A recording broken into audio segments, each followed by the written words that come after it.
Art of characterization. Art of characterization जो है, इसमें एक चीज़ याद रखिएगा कि इसके अंदर सिर्फ कैरेक्टर्स की समरी नहीं आती, ठीक है। इसके अंदर कैरेक्टर्स जो हैं वो क्या चीज़ सिंबलाइज कर रहे हैं, उनको किस लिए यूज़ किया गया है, कौन सी कॉन्टेम्पोरेरी सोसाइटी को, या अगर फॉर एग्जांपल जैसे यहाँ पे दिखाया गया है एक रूरल लाइफ का दिखाया गया है कि वो किस तरीके से जो है एक गांव की जो लाइफ होती है या एक विलेज की या जो लाइफ होती है वो किस तरह की होती है, वहाँ पे खवातीन के क्या जो है डिफरेंट इंटरेस्ट होते हैं, तो उसके बारे में ये सारा दिखाया गया है। तो आर्ट ऑफ कैरेक्टराइजेशन में कभी भी आप लोगों ने कैरेक्टर्स की समरी नहीं लिख के आने के ये कैरेक्टर था और ये यूं यूं नहीं। आर्ट ऑफ कैरेक्टराइजेशन में हमेशा बताया जाता है कि ये जो कैरेक्टर्स हैं वो किस लिए स्टैंड करते हैं। नंबर एक, सबसे पहले वो स्टैंड क्यों करते हैं, वो टाइटल को किस तरह से मतलब टाइटल के लिए को किस तरह सिग्निफाई कर रहे हैं। नंबर तीन, उसमें मेल और फीमेल कैरेक्टर्स जो हैं वो उसकी क्या सिग्निफिकेंस है। कल मैंने आपको एक क्वेश्चन दिया था बेनेट सिस्टर्स का, कि सिर्फ आपने बताना है बेनेट सिस्टर्स के बारे में। जब आप आर्ट ऑफ कैरेक्टराइजेशन को गौर से पढ़ेंगे तो you will come to know कि उसके अंदर मेल एंड फीमेल कैरेक्टर्स, यानी कि कहानी को दो हिस्सों में या क्वेश्चन को दो हिस्सों में डिवाइड करें, उसमें एक को करें मेल कैरेक्टर्स और एक को करें फीमेल कैरेक्टर। ठीक है, पहले आप मेल कैरेक्टर सारे डिफाइन करें, उसके बाद फीमेल कैरेक्टर्स डिफाइन करें। फिर उसमें आता है आर्ट ऑफ कैरेक्टराइजेशन में the foil characters. Foil characters होते हैं कंपेयर एंड कंट्रास्ट में।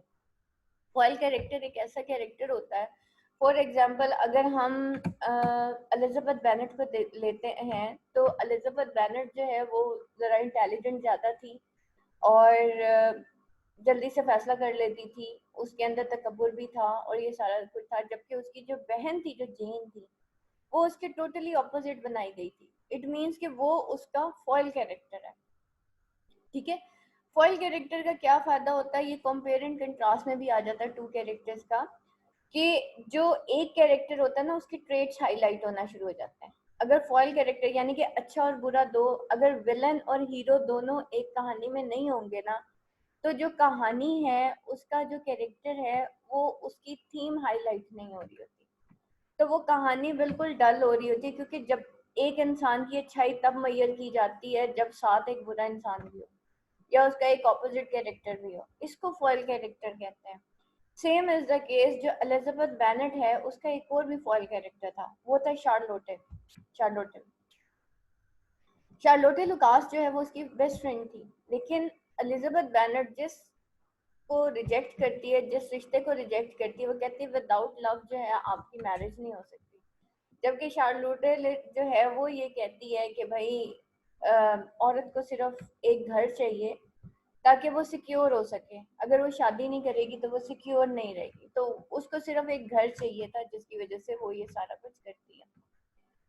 अच्छा, फिर आर्ट ऑफ कैरेक्टराइजेशन में यहाँ पे आप देखेंगे 5 मैरिजेस भी आएंगी, ठीक है, और उसमें डिफरेंट घरों को, डिफरेंट मैरिजेस को हम दूसरी मैरिजेस से कंपेयर करेंगे। तो ये सारी चीज़ें इसमें आर्ट ऑफ कैरेक्टराइजेशन में आती है कि कैरेक्टर्स के थ्रू जो राइटर है उसने क्या पोर्ट्रे किया है, ठीक है। That is not the thing कि जी पहले आप एलिजाबेथ का कैरेक्टर लिखते हैं, फिर आप जो है डार्सी का कैरेक्टर लिखते हैं, फिर आप जेन का कैरेक्टर लिखते हैं, नहीं। कैरेक्टर्स क्या चीज़ सिंबलाइज कर रहे हैं आपने ये बताना है। इसी तरीके से अगर आप पास्ट पेपर्स खोल के देखें तो 2 क्वेश्चन आए हुए हैं आर्ट ऑफ कैरेक्टराइजेशन से ही रिलेटेड है। आर्ट ऑफ कैरेक्टराइजेशन तो एक डिटेल्ड क्वेश्चन आ जाता है ना। 2 क्वेश्चंस आए हुए हैं, एक तो बेनेट सिस्टर्स के बारे में आया हुआ है, female characters in pride and prejudice, ठीक है। दूसरा जो क्वेश्चन आया हुआ है वो है male characters in pride and prejudice, ठीक है। जब आप आर्ट ऑफ कैरेक्टराइजेशन का क्वेश्चन करेंगे तो आपने ये 2 क्वेश्चंस, ये आज आपकी असाइनमेंट है। नंबर 1 वो जो बेनेट सिस्टर्स का कंपेयर एंड कंट्रास्ट कल मैंने आपको दिया था, एक तो वो, और नंबर 2 ये जो male characters and pride and prejudice, ये बेटा आप लोगों की आज की असाइनमेंट है, ये आपने मस्ट करनी है क्योंकि ये आर्ट ऑफ कैरेक्टराइजेशन से रिलेटेड है। आर्ट ऑफ कैरेक्टराइजेशन तो ये प्रिपेयर्ड, बड़ा अच्छा सा प्रिपेयर हुआ हुआ है, ये आपकी जो बुक में गिवन है। सिर्फ इसके अंदर कोट्स लिख लें, बाकी पॉइंट्स बना लें। लिखना तो वैसे ही आपने सेल्फ स्टडी करनी है, ठीक है, एक आइडिया ही होता है जो आपने नोट से लेना होता है। तो मैं डेली सारी टेस्ट चेक कर रही होती सबकी, हालांकि पढ़ाती वही करंट नोट्स हो, लेकिन सबने डिफरेंट लिखा हुआ होता है। उसकी रीज़न ये है कि हर स्टूडेंट की सेल्फ राइटिंग डिफरेंट होती है। तो ऐसा नहीं होता कि एक नोट से पढ़ाता है तो स्टूडेंट एक जैसा लिख देता है, कभी भी नहीं होता।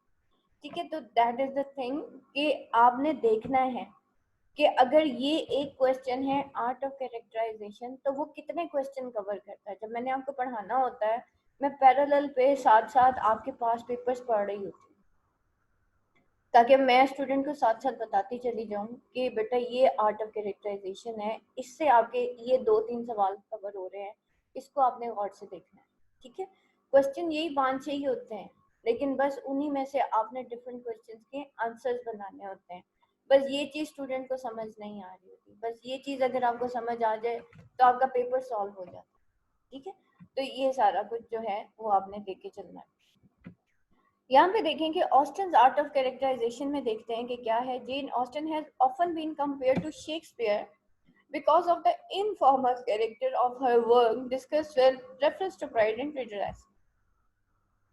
जेन ऑस्टन के बारे में कहा जाता है कि उसको शेक्सपियर के साथ कंपेयर किया जाता है, क्योंकि उसके जो कैरेक्टर्स थे वो इनफॉर्मल होते हैं। एक फॉर्मल कैरेक्टर्स होते हैं, एक इनफॉर्मल होते हैं। ठीक है, आम इनफॉर्मल उसने बड़े आम तरीके से कैरेक्टर्स को पोर्ट्रे करके एक फैमिली लाइफ को बताया, एक गांव की लाइफ को बताया, एक विलेज लाइफ को बताया। उसने जनरली एक लिमिटेड रेंज के ऊपर जो है अपने जितने भी नॉवेल्स हैं वो लिखे। तो उसके जो कैरेक्टर्स हैं वो भी बड़े इनफॉर्मल है। ठीक है, तो ये आपने बताना है informal character of her work. अब देखें, यहाँ से आपने खुद गैस करना होता है कि रादर ये जो है क्वेश्चन ये आर्ट ऑफ कैरेक्टराइजेशन का है या फिर कुछ और है। ठीक है, अब वो इनफॉर्मल कैरेक्टर्स की अगर बात कर रही है, इट मीन्स के that is the art of characterization. तो वो जो है अपने जो वर्क है उसके अंदर इनफॉर्मल कैरेक्टर्स यानी कि इनफॉर्मल कैरेक्टर्स को वो लेके आती है। Jane Austen create delightful characters, what are her other achievements. वो जो है डिलाइटफुल कैरेक्टर्स बताती है, लेकिन इसके अलावा उसकी अचीवमेंट्स कैसी हैं, यानी कि इसके अलावा वो कैसे कैरेक्टर्स बनाती है। डिलाइटफुल तो थे उसके कैरेक्टर्स, लेकिन वो डिफरेंट मैसेजेस भी दे रहे थे। ठीक है, प्राइड एंड प्रेजुडिस के टाइटल को जस्टिफाई भी कर रहे थे। और भी डिफरेंट थीम्स जो थी कंटेम्पोरेरी सोसाइटी की, एरिस्टोक्रेसी है या मिडिल क्लास है, उसको भी वो शो कर रहे थे। अच्छा, कैरेक्टर्स इसमें आर्ट ऑफ कैरेक्टराइजेशन में आप देखें कि कुछ कैरेक्टर्स थे जो सोफिस्टिकेटेड क्लास को शो कर रहे थे। ठीक है, जो कि एलीट क्लास थी, एरिस्टोक्रेटिक क्लास थी। जो बेनेट सिस्टर्स थी, जिसमें डार्सी और बिंगली का कैरेक्टर आ जाता है, उनकी फैमिली आ जाती है। अच्छा, नंबर 2 पे मिडिल क्लास फैमिली थी, और नंबर 3 पे जो यूनिफॉर्म पर्सनल था जिसमें विक्रम था, लिडिया सॉरी विक्रम था, वो एक्चुअली इसके अंदर दिखाया गया था। तो that is also the art of characterization, कि वो किस तरीके से बताती है कि मिडिल क्लास जो है उसकी सोच क्या होती है, उसके अंदर कितना सुपीरियोरिटी और इंफीरियोरिटी कॉम्प्लेक्स होता है। जो एरिस्टोक्रेट्स होते हैं वो बेशक बुरे हो सही, लेकिन उनके अंदर एक सुपीरियोरिटी कॉम्प्लेक्स होता है कि हम पता नहीं कितने एलिवेटेड हैं। ठीक है, हम शायद दूध के धुले हुए हैं। तो ये सारी चीजें जो हैं वो यहाँ पे दिखाई गई हैं। Jane Austen is preeminently a realist and reveals her character truthfully and realistically. Her real talent is revealed much through her capacity for characterization. The range of her characters is narrow, and she confines herself to landed gentry in countryside. She omits the servants, the laborers, even the yeomanry. Servants appear where they are needed, but usually they are not here. ठीक है, उसने जो है अपने characters के अंदर जो है जेंट्री शो की। ठीक है, और लेकिन उसने क्या किया कि जो रेंज थी उसके कैरेक्टर्स की वो बहुत नैरो थी। उसने कन्फाइन कर दिया था अपने आप को लैंडेड जेंट्री। ठीक है, ये जो लैंडेड जेंट्री किसको, इन द कंट्री साइड। अच्छा, ये जो कंट्री साइड होता है ना, एक्चुअली ये विलेज को कहा जाता है, यानी कि शहरी जिंदगी से दूर कंट्री साइड उसको कहा जाता है। ठीक है, तो उसने जो ये जो लैंडेड जेंट्री यानी कि ये जो लैंड ऑनर्स, क्योंकि उस दौर के अंदर जो मेन लोगों का जो एक प्रोफेशन था वो एग्रीकल्चर था। और आप नेक्स्ट भी जो 2 नॉवेल्स अपने पढ़ेंगे उसमें आप देखिएगा कि वहां पे भी लैंडेड जेंट्री के ऊपर ही वो नॉवेल्स लिखे गए हैं। उसकी रीजन ये थी कि लैंड ओनर्स के ऊपर लिखा गया था। इसको फ्यूडलिज्म भी कहा जाता है। फ्यूडलिज्म का जो कॉन्सेप्ट है वो नेक्स्ट 2 नॉवेल्स के अंदर जरा ज्यादा क्लियर आएगा, तो फिर मैं आपको बताऊंगी। तो ये लैंडेड जेंट्री थी, यानी कि जो खेती बाड़ी करने वाले या लैंडेड या जो विलेज के जो लोग थे उनकी किस तरह के इंटरेस्ट थे वो दिखाया गया था। खैर यहाँ पे आपको कोई खेती बाड़ी करने वाला नजर तो नहीं आएगा, लेकिन क्या होता है कि जो गांव के लोग होते हैं ना वो शहरों में जाके भी उनको यही होता है हम गांव की जमीन परचेज कर लें, कोई सस्ती जमीन मिल रही है तो हम परचेज कर लें। तो ये सारी चीजें इस तरह के इनके इंटरेस्ट होते हैं। She omits the servants, the laborers, even the humanity। ठीक है, उसने जो है अपने कैरेक्टर्स में से सर्वेंट्स को निकाल दिया, लेबरर्स को निकाल दिया, यहाँ तक कि उसने ह्यूमैनिटी ह्यूमैन जो है वो आप लोगों ने चौसर के कैरेक्टर्स में पढ़ा होगा। एक ह्यूमैन था जिसको हम बटमैन भी कहते होते हैं। ठीक है, एक जो फौजी होता है उसके साथ एक जो बटमैन होता है उसको ह्यूमैन कहते हैं। ठीक है, ये भी एक एक्चुअली आप ऐसे समझ लें कि एक यहाँ पे जो ह्यूमैन होता है वो एक्चुअली शिवेलरिक क्लास से होता है, जिसमें हम एक बहादुर जवान को भी कह सकते हैं या बहादुर सिपाही को भी कह सकते हैं। Servants appear where they are needed, but usually they are not here. The aristocracy is also left out. And if Jane Austen does take an aristocratic character, it is only to satire him. Aristocratic aristocracy तो उसने निकाल दी थी, लेकिन उसने aristocracy वहां पे use की जहां पे सिर्फ उसको सटायर करने की जरूरत होती थी। Like Lady Catherine is Pride and Prejudice is arrogant, pretentious, stupid and vulgar. Jane Austen finds herself at home only with the country gentry and their usual domestic involvement. Although her art of plot construction is static throughout, her art of characterization developed with time. In spite of such a limited range to choose from, she has produced a variety of characters. In all her 6 novels, she never repeats a single character. That is why Macaulay compares her to Shakespeare. There is a great difference between the vulgarity of Mrs. Bennet and the vulgarity of Mrs. Jennings. According to, अच्छा ये Mrs Jennings जो है ये किसी और novel की जो है का कैरेक्टर थी। और यहाँ पे वल्गैरिटी ऑफ मिसेस बेनेट यानी कि आर्ट ऑफ कैरेक्टराइजेशन में हमेशा किसी दूसरे नॉवल के साथ भी कंपेयर किया जाता है। According to Macaulay her characters are perfectly discriminated. ठीक है, उसके किसी भी नॉवल में कोई ऐसा कैरेक्टर नहीं था जो आपस में मतलब एक जैसा हो। द स्नोबिशनेस ऑफ द विकार mister Collins in Pride and Prejudice is unlike that of Mr. Elton, the vicar in Emma. Emma इसका जो है एक नॉवल था, और उसके अंदर ये मैंने कराची यूनिवर्सिटी को पढ़ाया था एमा। तो एमा जो है उसके अंदर ये जो मिस्टर विकार का कैरेक्टर था वो बिल्कुल अनलाइक था कॉलिंस के कैरेक्टर से। लेकिन मिस्टर एल्टन का भी जो कैरेक्टर था एक्चुअली ये भी कॉमिक कैरेक्टर था। But though these characters are so highly individualized, they have also a touch of universal about them. In fact, this is a mark of greatness of an artist while retaining all particularly of her individual experiences. और फिर जो है in fact ये जो है mark है greatness of an artist. ठीक है, कि वाइल कि वो रिटेन करता है all the particularity of individual experience, particular particularity of her individual, उसके इंडिविजुअल का जो एक्सपीरियंस है उसकी पर्टिकुलरिटी को रिटेन करती है, उसकी इंडिविजुअलिटी को रिटेन करती है। ये उसका बहुत बड़ा आर्ट है। And she so projected that it transcends the narrowness of individuality and embraces the eternal, the universal। और वो इस तरीके से उसको प्रोजेक्ट करती है कि ये ट्रांसेंड करता है नैरोनेस ऑफ द मतलब बहुत नैरोनेस यहाँ पे कीनली माइन्यूटली जो है किसी भी मतलब बहुत ही डेप्थ में जाके जो डीपली जो उसकी इंडिविजुअलिटी होती है या एंड एम्ब्रेसेस द एटर्नल।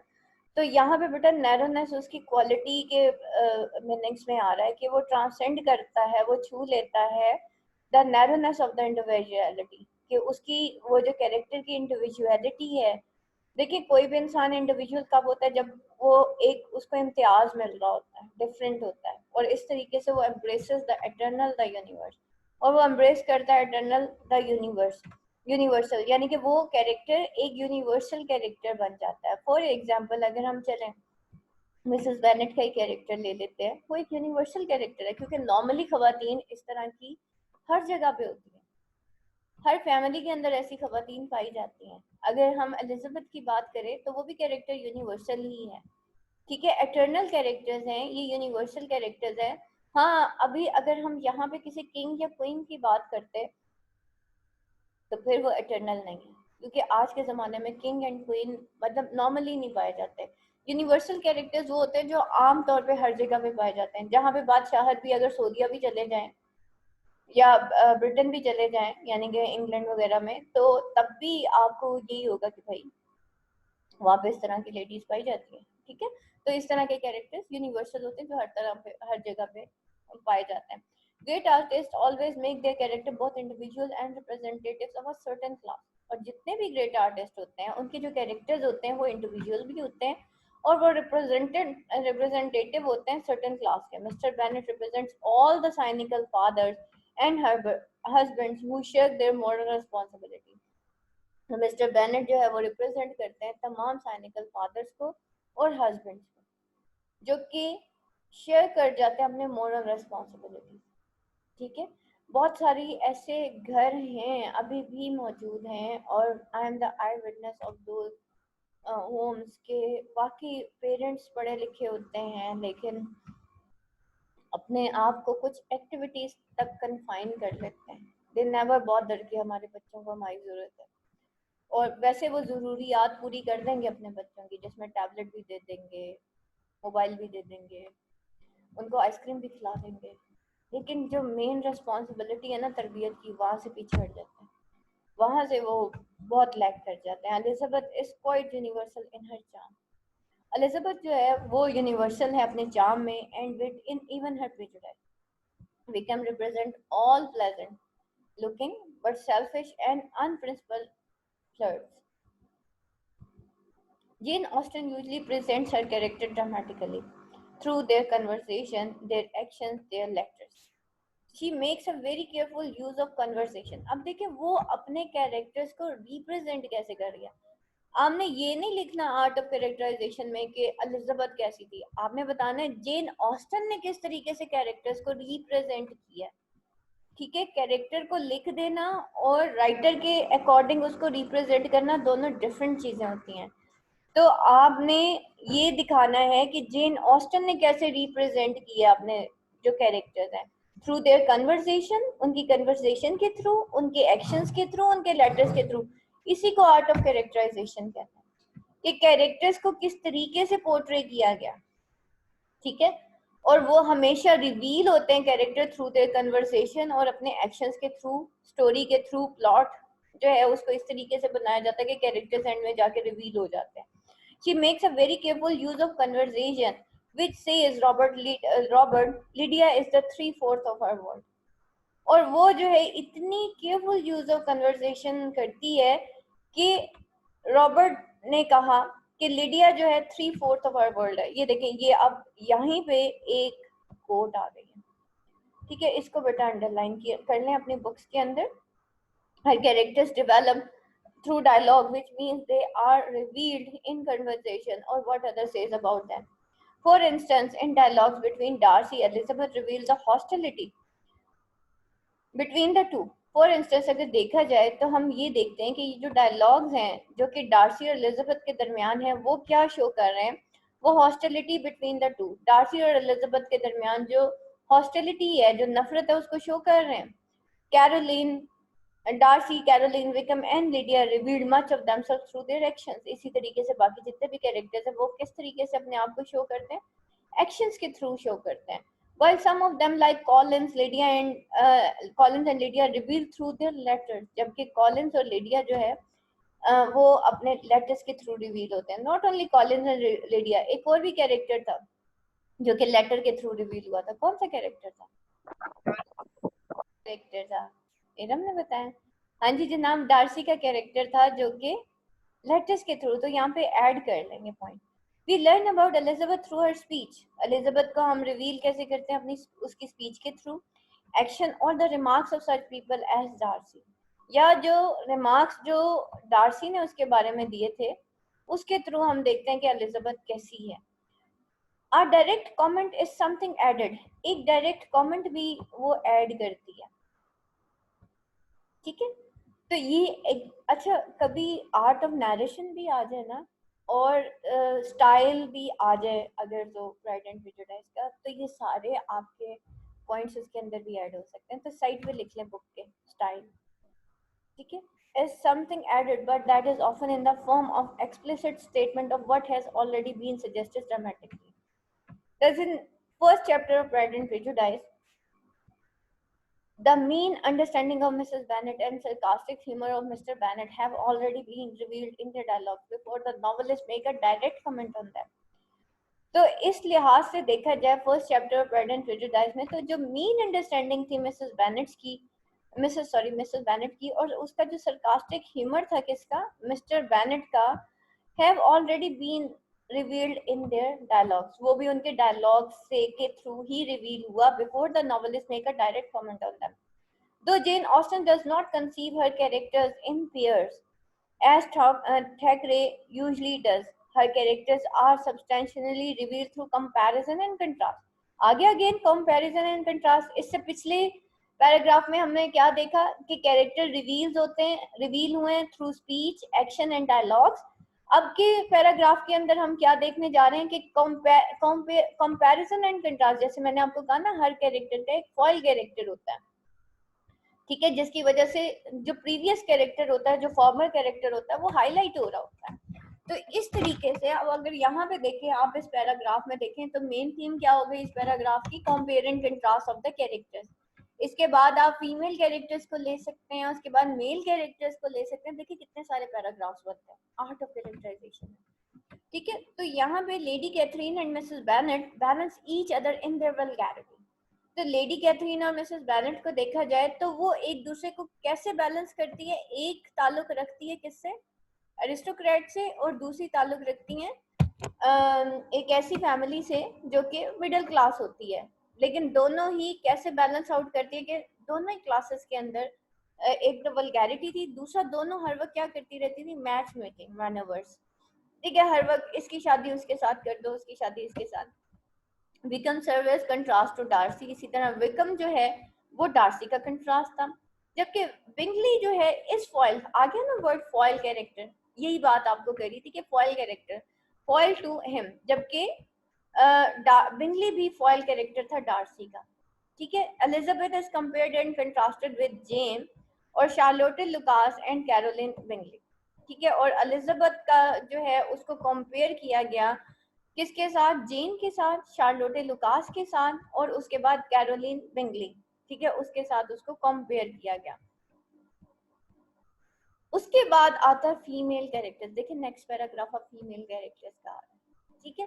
तो दो there is at least one female character placed at the centre with whom Jane Austen identifies herself, जिसमें जेन ऑस्टन अपने आप को आइडेंटिफाई करते हैं। अच्छा, बाज औकात जो है ना, जो राइटर होता है, इसको बियोग्राफिकल कैरेक्टर भी कहते हैं, जिसकी वजह से जो राइटर होता है ना, उसकी अपनी लाइफ जो है वो हाईलाइट हो रही होती है, या वो अपने आप को सामने रख के कैरेक्टर पोर्ट्रे करता है कि ये मैं हूँ, ठीक है, या ये मेरा मिजाज है। तो ये तो अगर जेन ऑस्टन की बात की जाए, तो उसको अपनी लाइफ में उसने जितने नॉवेल्स लिखे उसको सबसे ज्यादा जो पसंद था ना कैरेक्टर, वो एलिजाबेथ का था। और जेन ऑस्टन ये कहती थी कि एलिजाबेथ ही जेन ऑस्टन है, ठीक है। तो दो there is at least one female character placed at the centre with whom Jane Austen identifies herself. So that so project is that it transcends the sorry,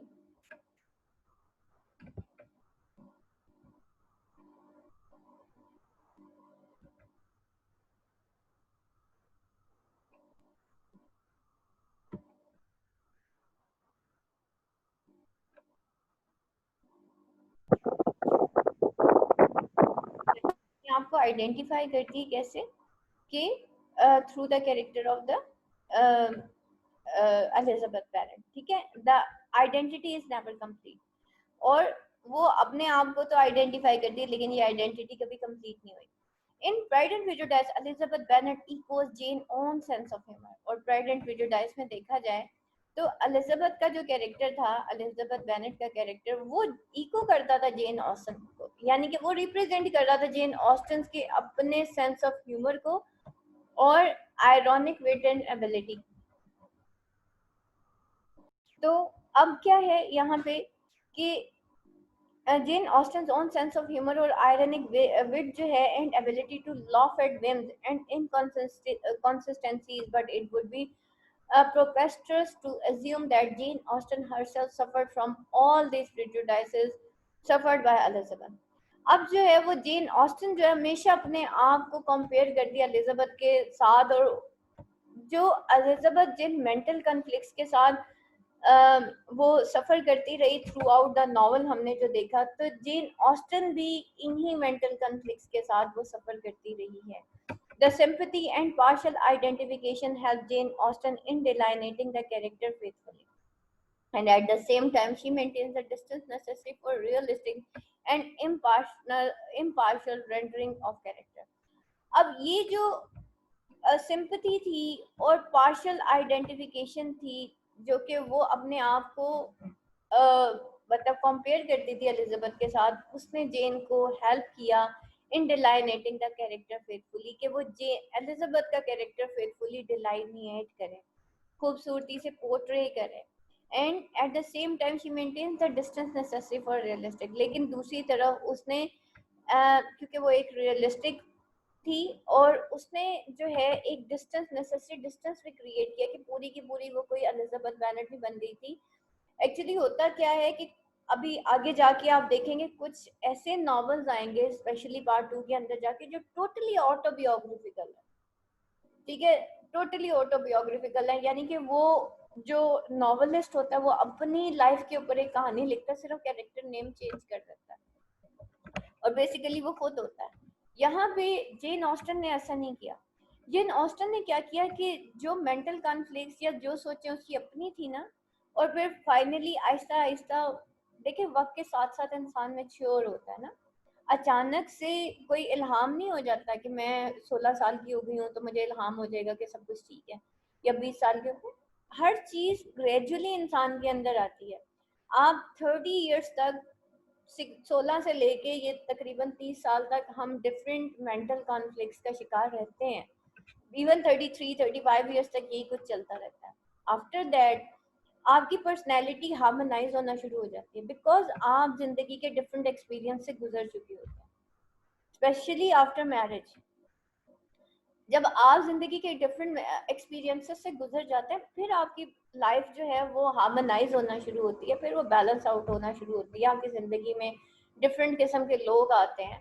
खैर यहाँ पे तो जेन ऑस्टन ने शादी नहीं की थी, ठीक है, लेकिन नॉर्मली जो है अब आप देखें कि वो किस तरीके से आइडेंटिफाई करती है अपने आप को कैरेक्टर्स के साथ।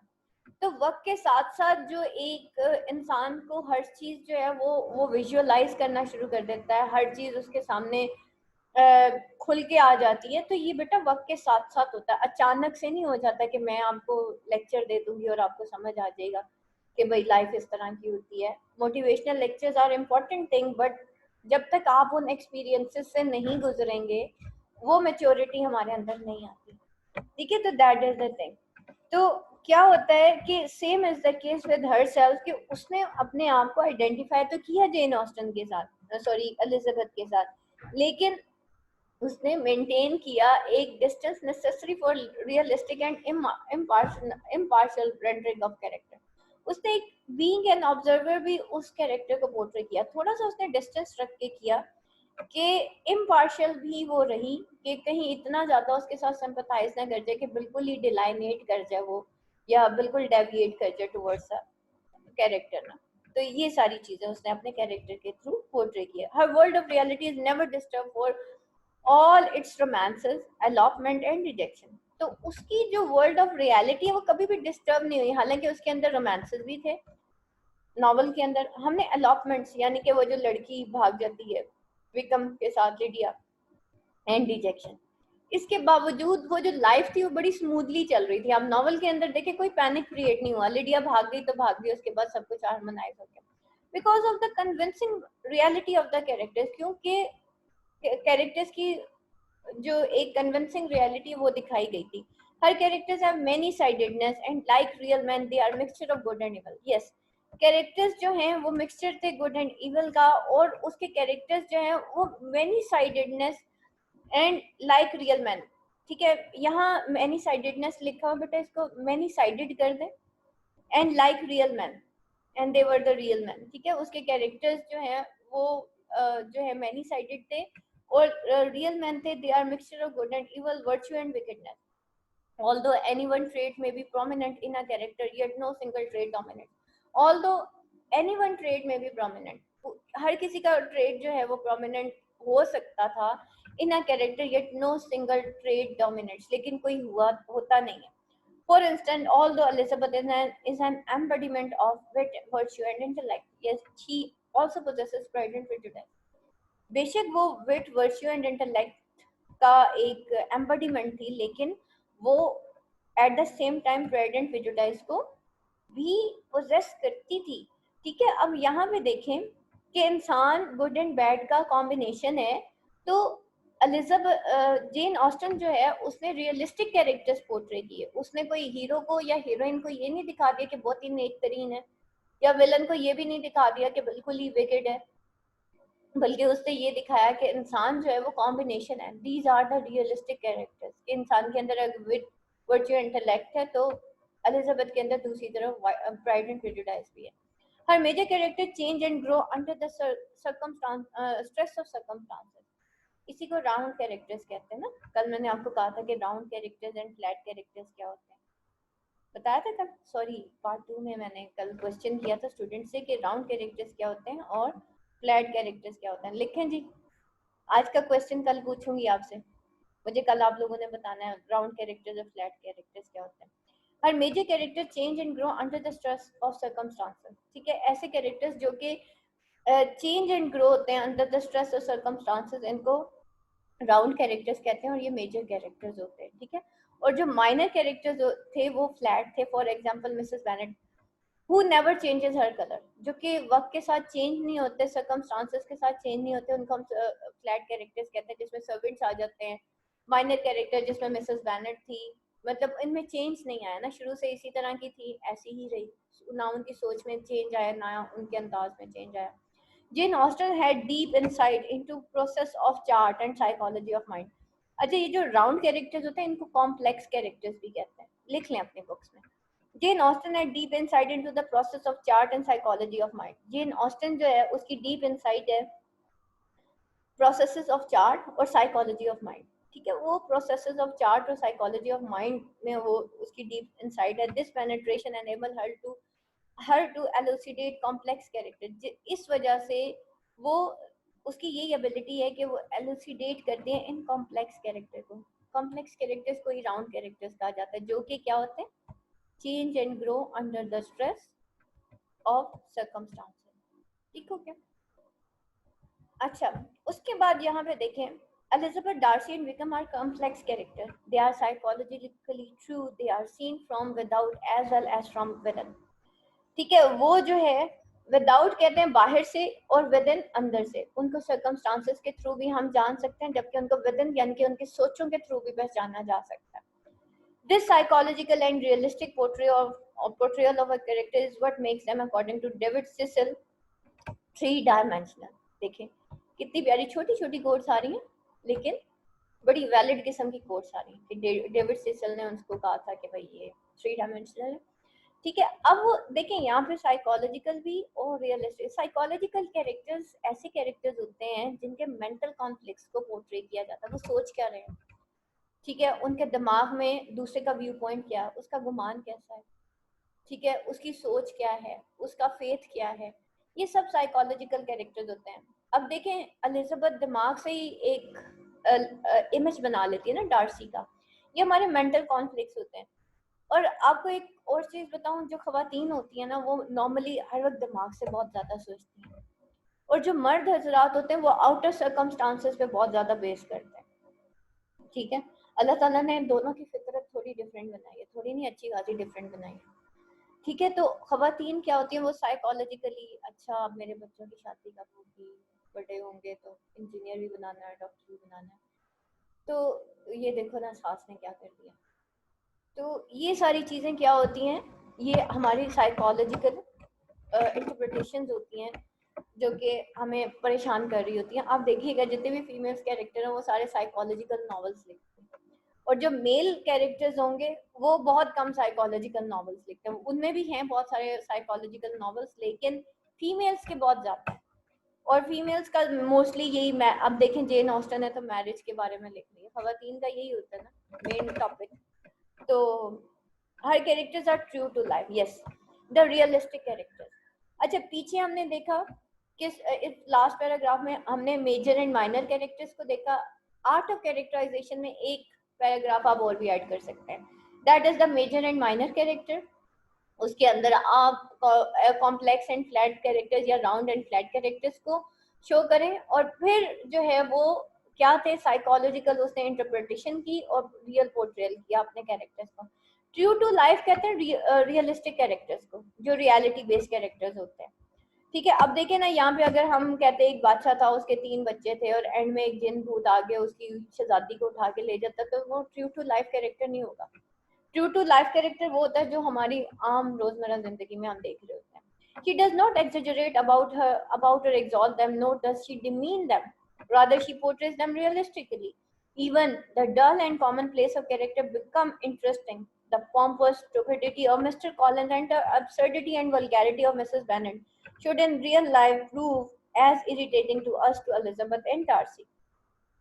But even these characters become such a source of mirth and humor. Although her understanding of male characters, अब हम मेल कैरेक्टर्स के बारे में देखते हैं कि वो क्या कहती हैं, is also profound, yet she excel in female character. One of the several requirements of comedy of manner is the need of witty and vigilant women. Comedy of manners थी ना ये, ठीक है। इसके अलावा हमने एक कॉमेडी ऑफ मैनर्स और भी पढ़ी थी, क्लास याद करें हमने कौन सा कॉमेडी ऑफ मैनर्स पढ़ा। The characters of women are more searching and lifelike than those of man. The truth is not far to seek. Her female characters share to a great extent the balanced outlook and feminine point of view of their creator. Her female characters are therefore better drawn than her male character. तो compare and contrast किया हमने male and female का। उसके बाद points to remember है कि तमाम उसके कैरेक्टर बिलोंग करते थे मिडिल क्लास से, रेंज ऑफ कैरेक्टर्स जो थी वो नैरो थी, जबकि वो डिस्क्रिमिनेट करते थे बाय देयर इंडिविजुअल इडियोसिन